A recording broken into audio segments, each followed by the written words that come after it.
Beloved of God, I'm happy to announce to you that your growth is unlimited. Your growth is unlimited because, spiritually speaking, your growth is not tied to anybody.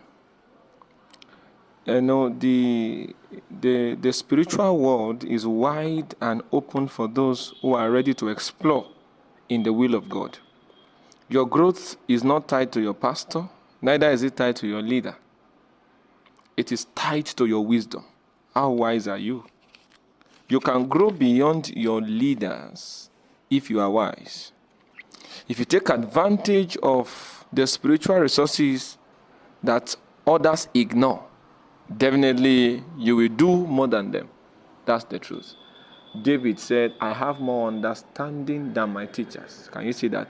So David so much learned to a point whereby the understanding he now has is even more than those who taught him. So it's possible to know more than your teachers.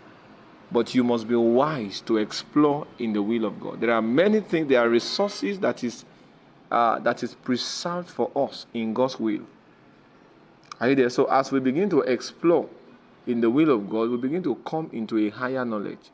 Suddenly, even those that have taught us one time or the other, they will know that now we are now operating by a higher knowledge. It's possible. You can ask some teachers who are sincere enough. They will tell you that some of the students they taught now know more than them. Some of the students they taught have now become expert even in the field where they taught them.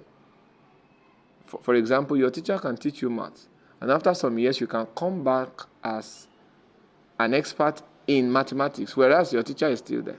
It's possible. It's possible.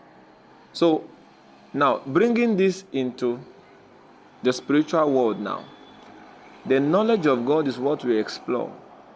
Are you there? As we come into the knowledge of God, as the knowledge of God in us increases, are you there? We increase in understanding. Are you there? That brings us into light. Are you there? As we come into light, the darkness around us begins to fade away. Darkness begins to move back, until we come into victory. That's it. I hope you understand this. So there is no limitation to your growth. Your growth is endless. Are you there? Your growth is what? Is endless. But you have to be wise. That's why, by the grace of God, social media, though there are also disadvantages, people have been corrupted through the media. But the truth is, you can also learn God from social media. Now, thank God, we have a lot of men of God, ministers of God that are online, posting their messages online. You can access any resource, any of these resources at your fingertip. And before you know it, you are growing in the knowledge of God. So you have what it takes to build yourself. You have what it takes to be yourself. But you have to be wise. Wisdom is profitable for direction. Let the wisdom of God lead you. Are you there? There's so many things to there. You see, you have all it takes to be the best. You have all it takes to grow. But you must look away from distractions. Are you there? Take advantage of the resources that God has made available, and you will see yourself on fire for the Lord.